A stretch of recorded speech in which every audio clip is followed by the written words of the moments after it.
Welcome to Trade and Tariff Tuesdays. We're back with another edition of Avalara's webinar series discussing the Trump administration's tariffs and their impacts on trade compliance.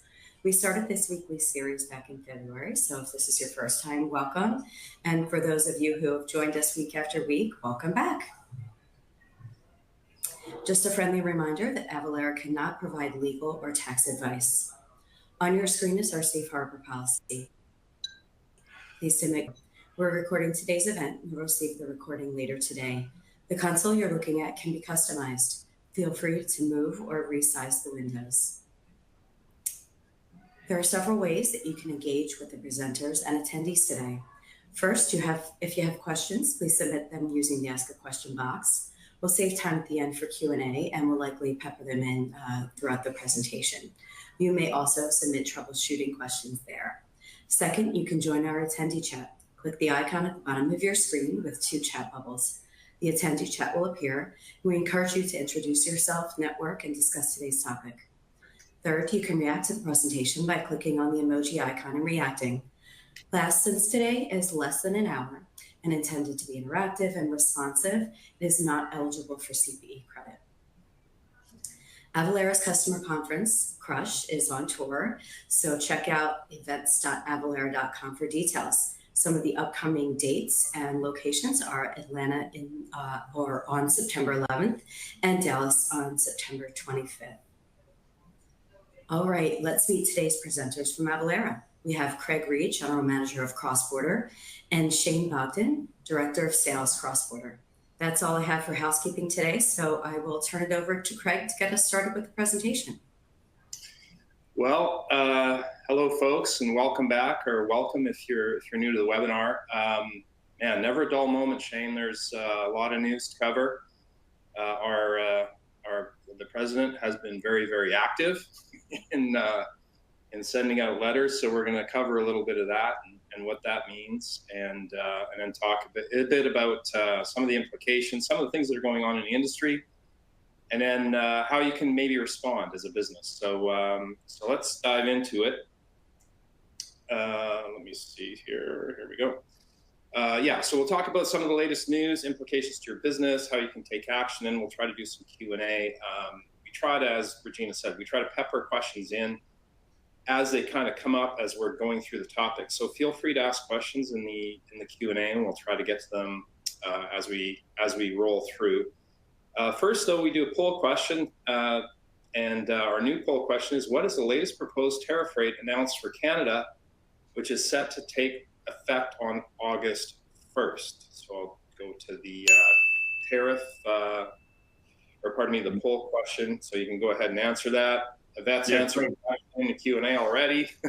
Yeah, let's see what people have been paying attention to, and I think it's worth noting, we had our session last Thursday preemptively thinking that, July 9th, we were going to get those updates. And obviously a lot of this is now pushed to August 1st. So appreciate everybody who joined us on that session. We're going to bring up some of the stuff that we talked about last week. But as you mentioned, Craig, there's some other new industry metrics that we have on here as well. So, all right. Well, a little bit of confusion. So 40% of you were correct. 35% is the correct number. I'm guessing a lot of people thought 30% because 30% is what was announced for the EU and Mexico. Yep. I can tell you, I'm here in Toronto, and I can tell you that in Canada, folks are pretty, I guess, confused as to why Canada is getting slapped with 35%, whereas the EU and Mexico are getting 30%. So who knows why? But anyway, we're going to go through all of the different changes here in a moment with the latest news. So are we switching? A little slow. Wait for it to come up. There we go. Okay, so outcome of the July 9th deadline. So we've had the extension to August 1st. And then we've had all these letters. So, we're going to go through the letters. But before that, we had the 10% reciprocal tariffs on everyone except for Mexico, Canada, and China. So Mexico, Canada, and China have always been kind of held out separately. And then everybody else got this 10%. Which was extended to August 1st from July 9th, except for the letters, right? So, which we're going to go through in a second. So there's also in the letters, there's this retaliation clause saying that if any of the trading partners who received these letters did anything in retaliation, that the U.S. would retaliate again, similar to what happened with China, where it kind of escalated. That was the threat. The IEEPA and Section 232 tariffs have been unchanged. So there's a lot of things in 232. And obviously IEEPA is Canada, Mexico, and China. So there's a lot of things in tariff here in Section 232 that we can't go into. But basically what it does is sets base rates for a whole bunch of things, carve-outs and base rates that affect, what's going to be charged on base stuff. The other thing that was announced is copper and pharmaceuticals. So copper going to 50% by August 1st, and then 200% on pharmaceuticals, but that was proposed to be 18 months from now.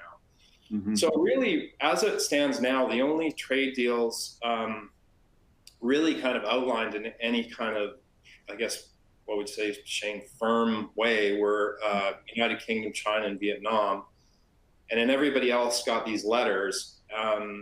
So why don't we, here, I'll flip to the next slide. Go to the next slide. And I'd even say, Craig, I mean, I think the only one that was actually received signature was on the UK. I know, China and Vietnam, there's been a lot of promotion around those, but yeah, nothing has actually been, framework. It's just been a kind of a framework. I know a lot of the China stuff was coming out from last month in relation to, the president and his team over in London. But yeah, so those are still unclear on those pieces when they go into effect. But I mean, we started this whole webinar series and there were 3 countries in the crosshairs here, Canada, Mexico, and China.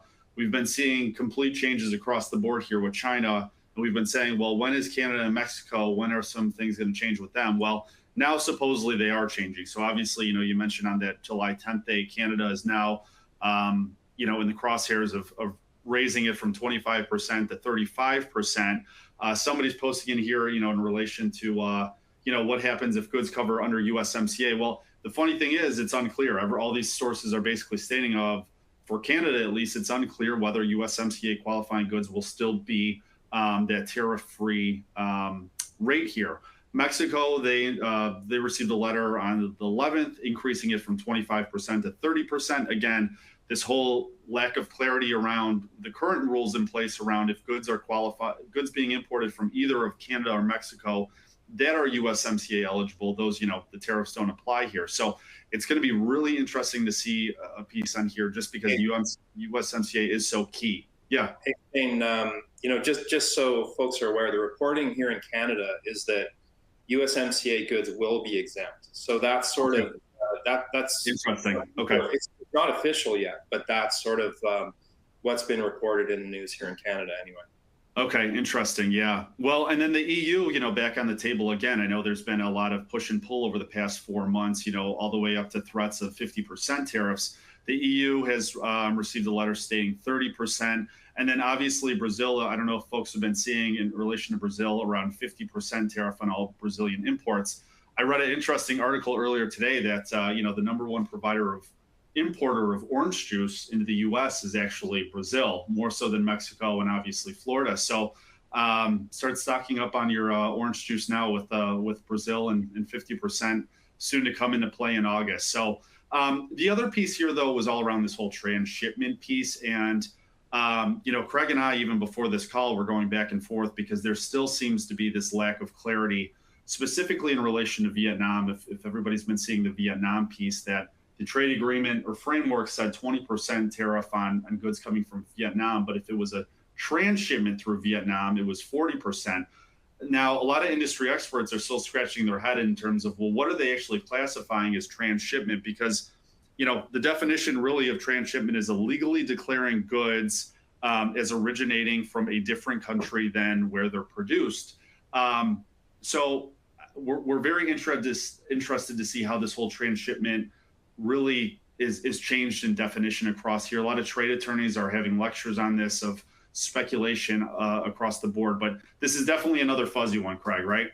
Yeah, for sure. And, you don't know, I guess, ultimately the Department of Trade is going to have to decide what percentage of, let's say it's coming from Vietnam, what percentage of Chinese origin materials constitute a Vietnam good versus a Chinese good? There's going to be complicated rules of origin around that. And then how do companies know, I think it's going to get pretty complicated in terms of establishing origin for anything that could be potentially transshipped. So a lot more to come on that, I think, from the Department of Trade, and we'll see what happens. Yeah. So if you're catching up, we've had a lot of these charts that we've been providing over the past few months.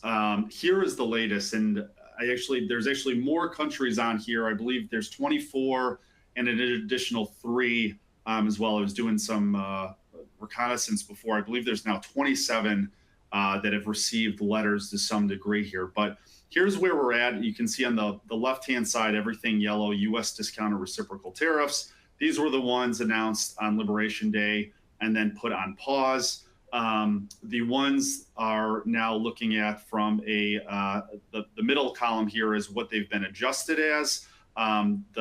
You can see across the board, the light blue is they've been decreased, increased, or no change here. What I will say is, like we've been doing this from the beginning, once you get this deck, you can actually click on the link here. We're trying to keep this list updated in real time on our blog, so you have a source of truth here.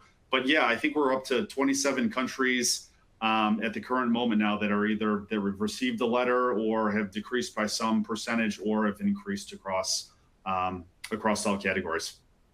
Yeah, and a lot of surprising things here too, at least for me, like Japan going up, certainly Canada going up, Mexico going up, EU going up. Like the closest trading partners for the United States have mostly gone up. So, we'll see what happens with that. And again, the door, at least as far as, the reporting I've looked at, is that the door is still potentially open. But there's been conflicting information, because I think Trump had said that the deal is the deal. The letter was the deal, I think was the quote from a Monday conference in the White House. But then seemed to leave some room for if they can always come back to me with another deal or something to that effect. So who knows if this is the final word? I guess we'll find out in a couple of weeks. But certainly a lot of surprising changes, I would say. So where are we now? Just to kind of cap things off, we sort of separate things into the 3 major trading partners: China, Canada, Mexico, and then everybody else. So China, again, 30% on the majority of imports. So that's 20% IEEPA tariff plus the 10% baseline.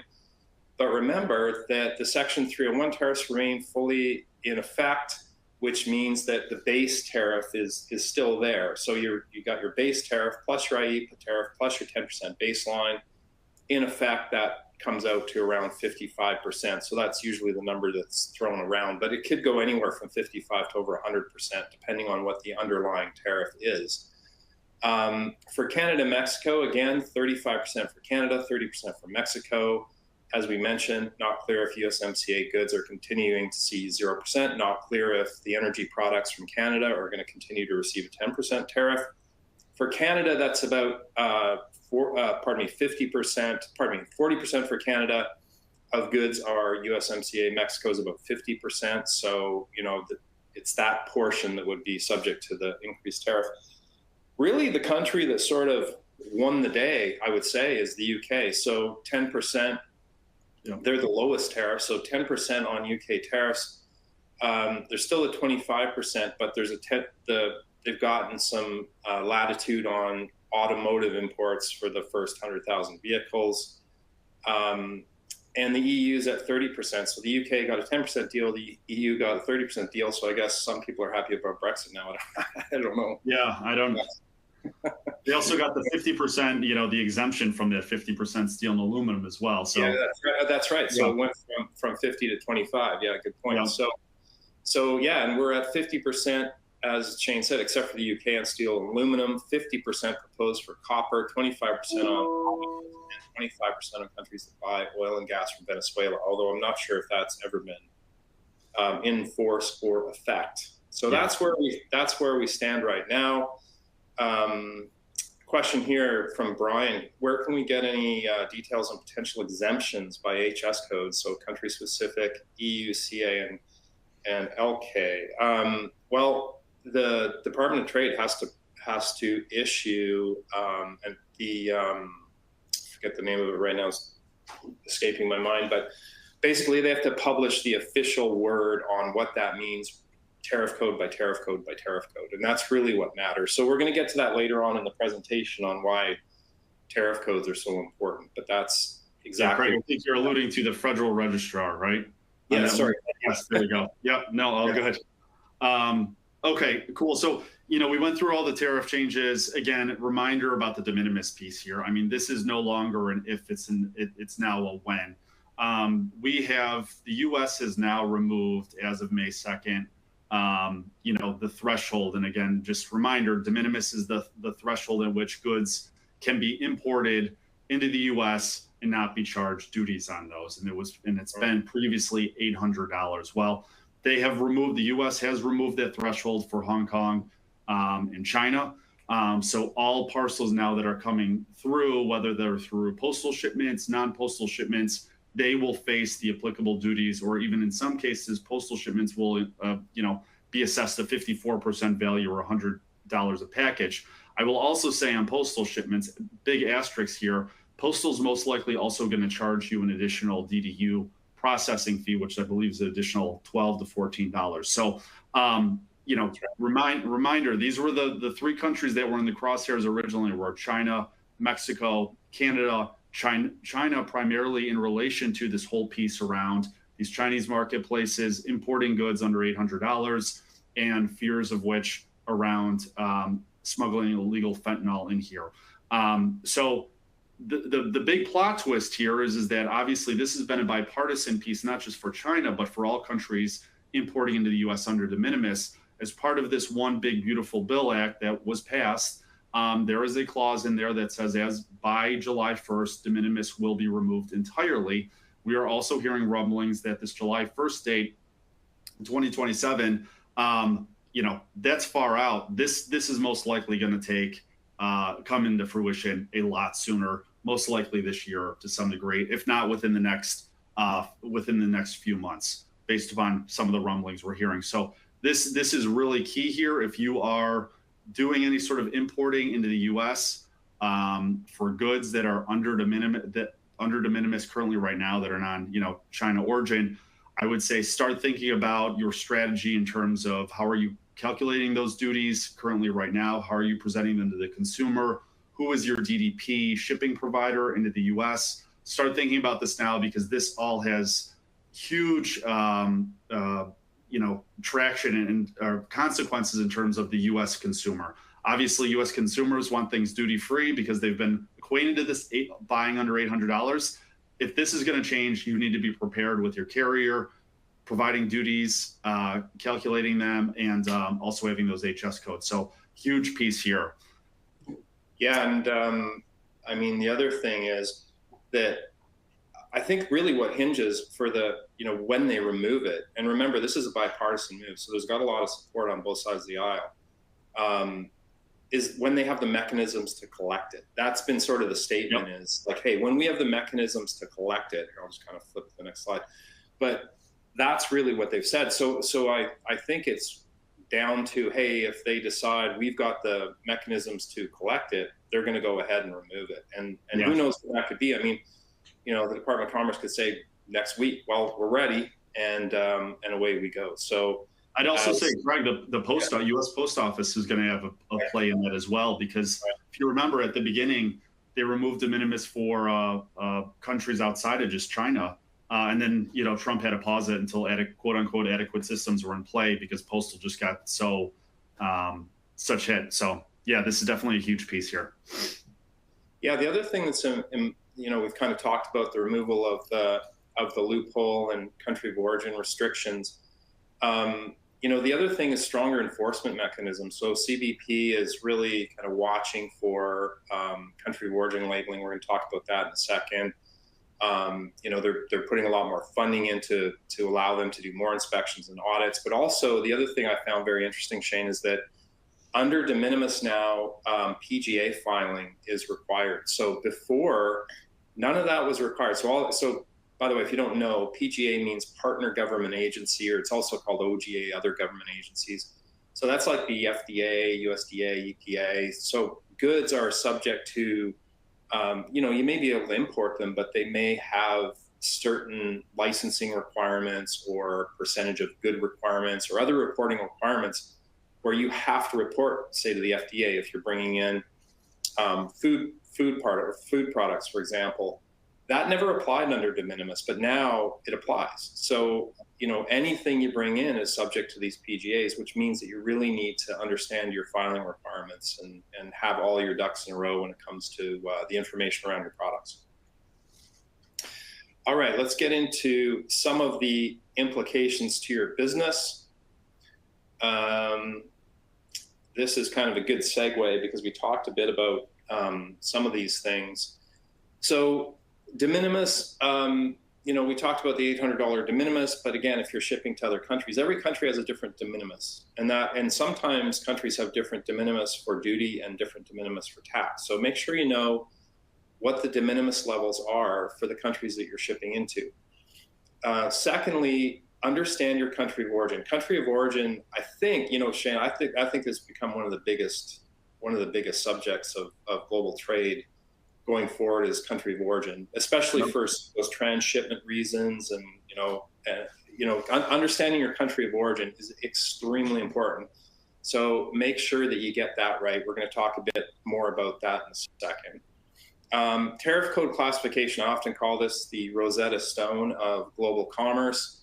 A tariff code is also known in the industry as an HS code. HS is really the first 6 digits of the code is harmonized across all the countries globally, but all countries add between 4 and 6 digits to that code to get to, typically a 10-digit code. And that 10-digit code is what you need to know in order to understand your duty rates, understand your restrictions, understand all of the rules that might apply to your goods. So that goes back to the question we had earlier around, how do I know what the specific rates are going to be? Well, it's based on the tariff code. So, if you think of a table like an Excel table, the tariff code is the row and the country of origin is the column, and the intersection of those, the cell, is the duty rate you're going to pay. So you need to know both of those pieces of information. And obviously the declared value is going to be the basis for what you ultimately pay. So don't mess around with declared value, because governments are very aware that, if I lower my declared value from $1,000 to $500 or I misdeclare it, then I pay less duty. That seems like a good idea. No, it's not. You can get a lot of trouble doing that. So those are the 4 really important pieces. A quick drill down on country of origin versus point of origin. I mean, Shane and I get this all the time. There's a lot of confusion in the market about what is meant by country of origin versus point of origin. People get this confused all the time. They think that, hey, I'm shipping it from the UK, so it's made in the UK. It's a UK origin. No, it's not. If it's made in China, where the product was ultimately made in China, that's the country of origin. And typically that's where the product was, the majority of the value was added to the product, or it was transformed into a different kind of product. And you can read the middle table there, but the CBP is very aware of schemes where you're transshipping. We talked about transshipping, where it's moving through another country, and some companies are basically taking the risk to misdeclare country of origin, or they don't know that they're misdeclaring country of origin because they're not getting good information from their suppliers. So just remember that as the importer, and this is a statement directly from the CBP, steep fines, seizure of inventory, business disruption, loss of import privileges, or even criminal charges. So the repercussions are pretty significant. Make sure you understand your country of origin. Very, very important. Anything you'd add there, Shane? No, I mean, it's just, who would have thought CBP would just be going on a social media tear here of putting these things. It's amazing. I would say if you're on LinkedIn, go to the CBP, their page, and follow them, because they are putting things out on a daily basis in terms of what are the penalties, what you need to be thinking about, and that they will put these risks and they will put these penalties on you if you are not adhering to them. So this is definitely severe. Well, speaking of the CBP, we've got some recent trade statistics, which I think were interesting. Yeah. So you know, I think a few weeks ago we had the latest. This is the latest and greatest, and this is results of the first half of the year in terms of the total duties, taxes, and fees collected by CBP. Treasury actually just came out with something this morning. The Wall Street Journal reported on. So if you look at it here, year to date, we've collected. The U.S. has collected close to $109 billion in duties, taxes, fees, anything collected by CBP. You know, putting this all into perspective, this same time last year, it was only $55 billion. And if you're looking to figure out, well, how did we get such an acceleration in terms of revenue collected here? You know, start with the additional close to $59 billion here that has been collected through IEPA, Section 232, and automobiles, and some other fees that are not listed here. But really, I mean, $55 billion collected last year compared to, you know, $109 billion.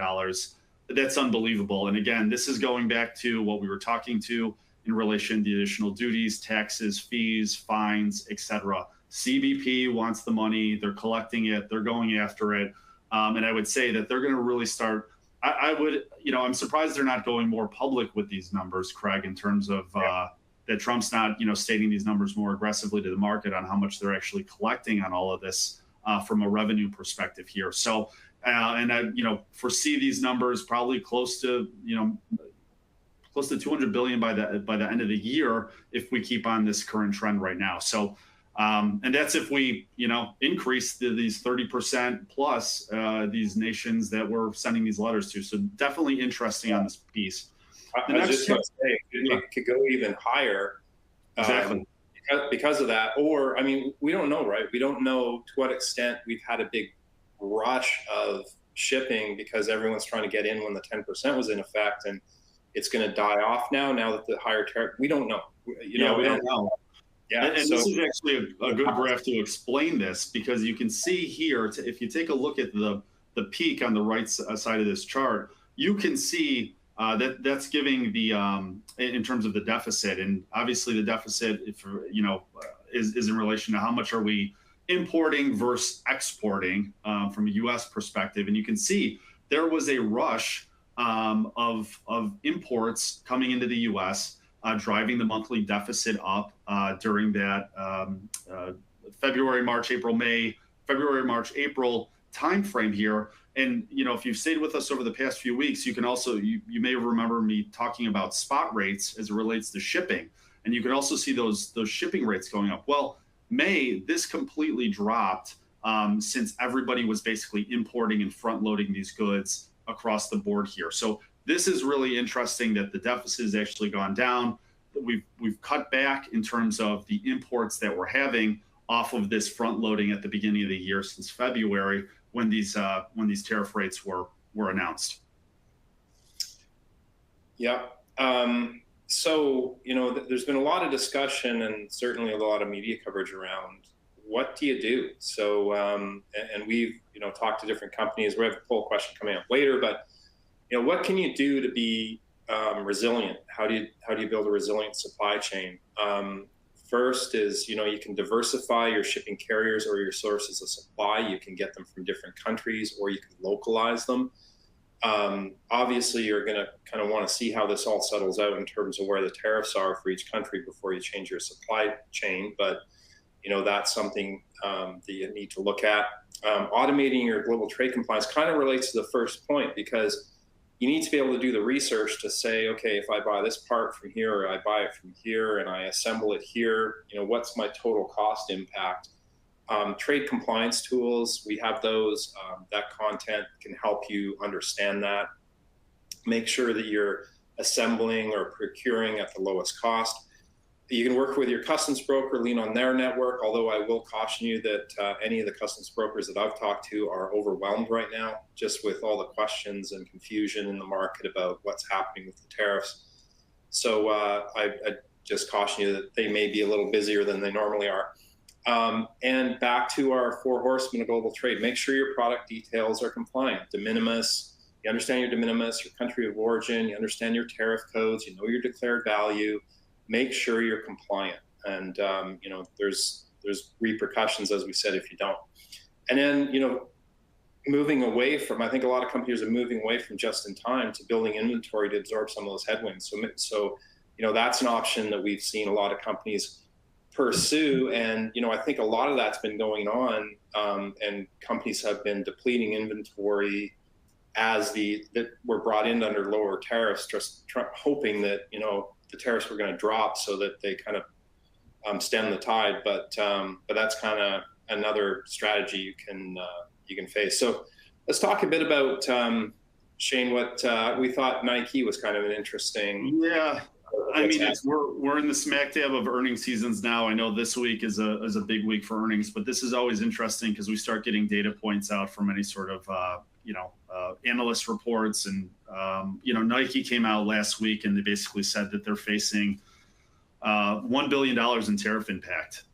This was their lowest quarter in several years on this front, but on the call, they specifically called out how they're going to be addressing tariffs. And the 4 points we put here, direct from Nike on what they talked about on the earnings call, mirror very closely to what we've been kind of preaching here on our webinars of, optimized sourcing mix and allocating production, partnering with suppliers to mitigate those cost increases on where can you get optimal pricing versus where you're currently producing now. How are you going to address the price increases? What are you going to then, if you're going to be passing on these costs to the end consumer, how are you going to be doing that? You have to be surgical with this. And then obviously, any sort of cost reduction, across the board from a corporate standpoint. But this is very interesting that they're calling $1 billion in tariff impact across the board here.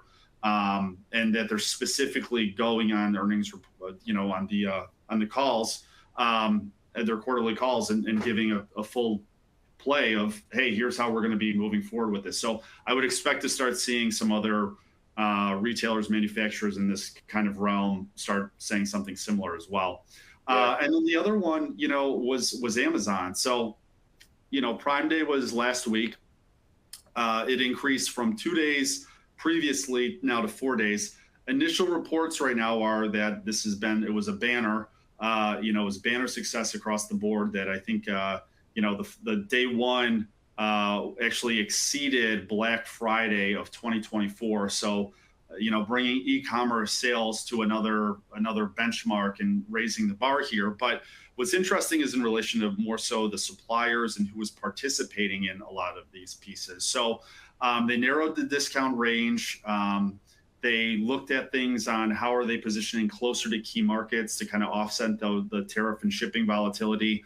Third-party sellers who account for 60% of products, they scaled back deals. So although they did good, there were actually less sellers that were participating in scaling back deals as part of it.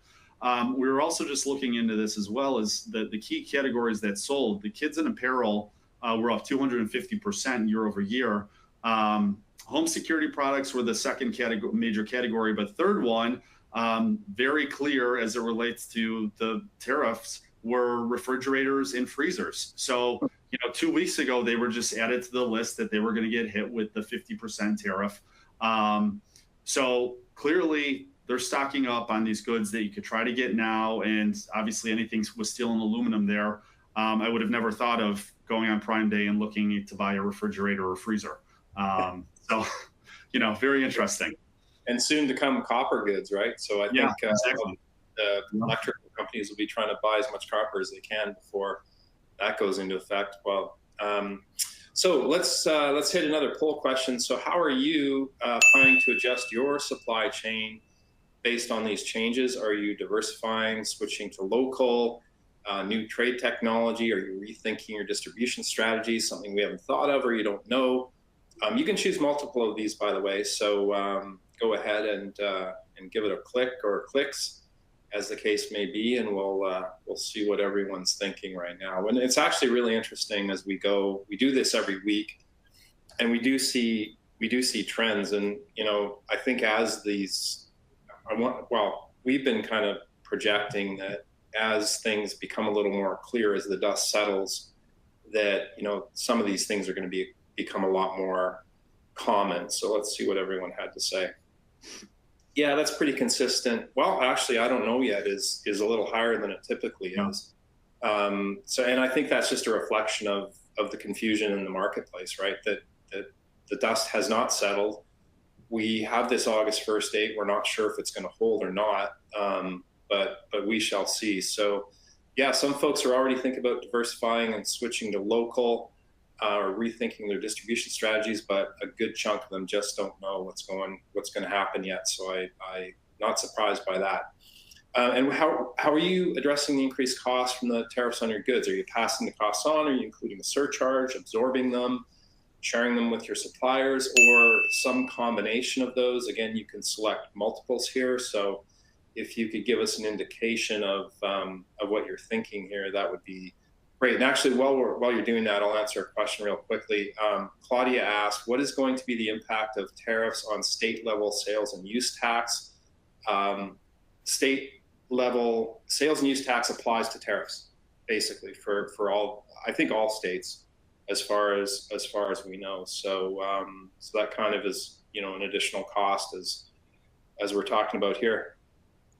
Oh wow. So you know, 80% are either, well, over 80% are either passing it on or including a tariff surcharge. So, well, tariff surcharge plus the sales tax on tariff surcharges we just talked about, and 26% respectively sharing the tariff costs with suppliers or absorbing it. So that indicates that inflation is in our future, I would think.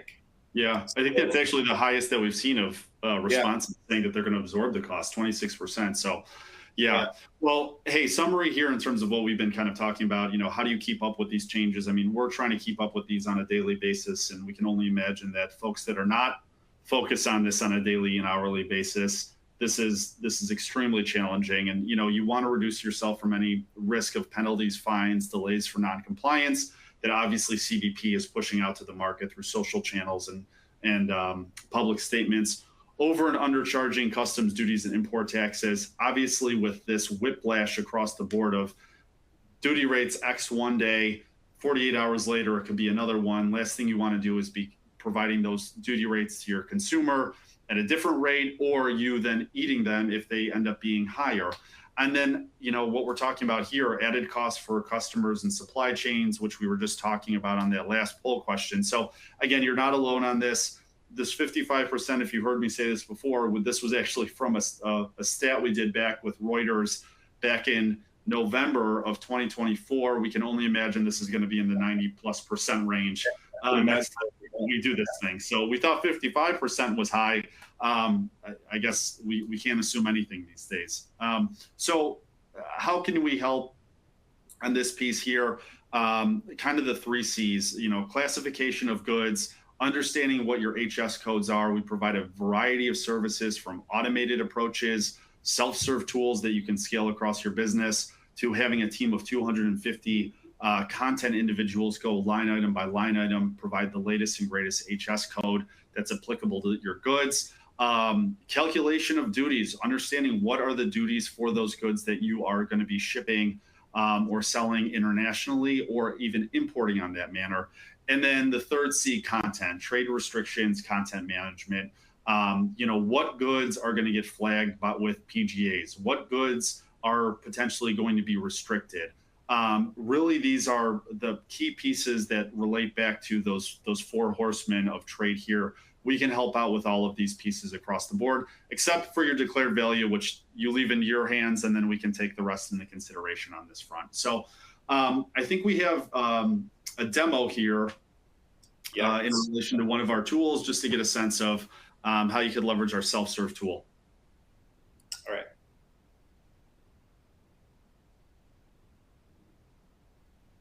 Welcome to the Avalara Tariff Content Classification Tool demo. Click to learn how this tool can accurately classify your products.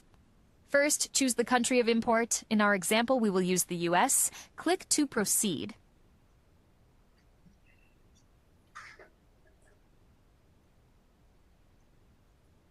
Next, select the country of origin. In our example, we will use China. Click to proceed.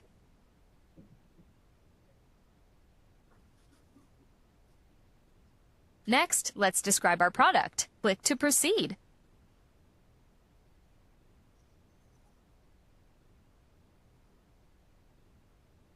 Now, we are ready to classify. Click to proceed. The tariff classification tool needs to know a few more details. Click to select the upper material. Select the lower material. Click to proceed. We've now reached an HS. Click to drill down to reach the HS10. Since our product is a men's golf shoe, click to drill down. Since our product is not welt footwear, click to drill down. We have reached the HS8. Click to find the HS10. We have now reached our HS10. Click to see rate description. Here we can see the total duty amount for this product. This totals 28.5% general rate plus 125% punitive rate, which equals 153.5%. This concludes the demo. All right. Well, if you'd like to talk to somebody about our services, Shane mentioned that we have a variety of different services that can adapt to a whole bunch of different use cases. I think we have kind of something for everybody. So if you'd like to talk to an Avalara sales representative about that, you can go ahead and let us know. I'll leave that up for a second and we'll get to some questions. Damien asked, why is de minimis 54% when everything else is 30%? I'm wondering if maybe that was meant as, why is China 54%, everything else 30%? Maybe if you could clarify that.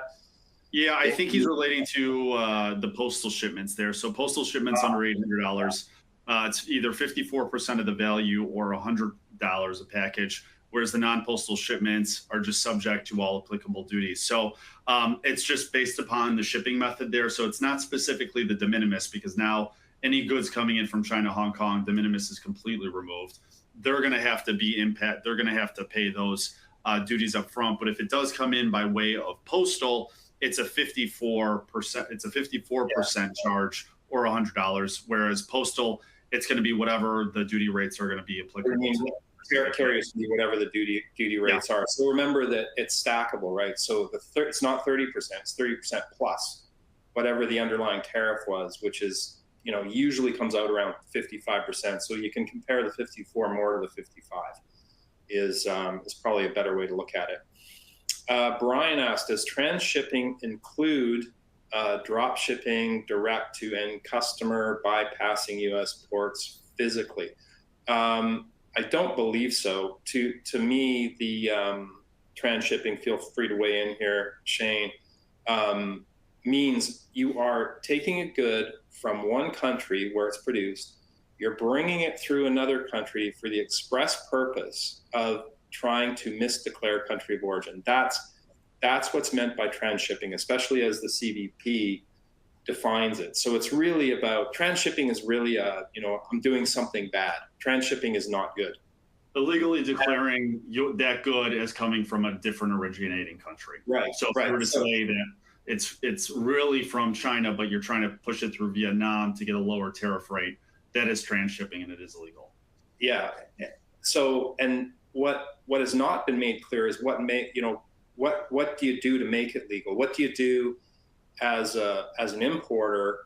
What are the rules around, okay, do I declare China or do I declare Vietnam? So again, that's not clear yet. So we don't know, but they need to publish, the Office of the Registrar needs to publish rules around what that means and how folks follow the rules. Okay, I think we have time for one more question. Maybe if we have parts that are made in China but are put together with other parts in Vietnam, is that transshipping?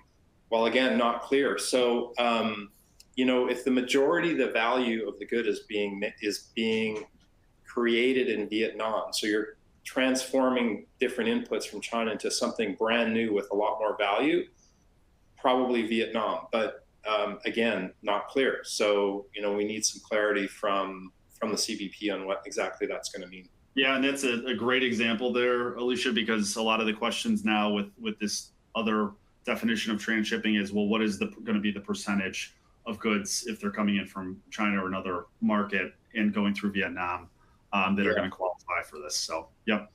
Well, Shane, we're out of time again. It always goes so quickly. There are a lot of resources that we have on our website. We're going to send out a copy of this presentation to you. Don't worry, if you can't click the links on your screen right now, you'll be able to click them when you get the presentation. So make sure you take advantage of that. There's a lot of information there. Register for our upcoming webinars, etc. We'll just quickly go to upcoming webinars. On that subject, we've got some upcoming webinars. Again, the link is on our webinar page. So that's it for us. Regina, can you take us out?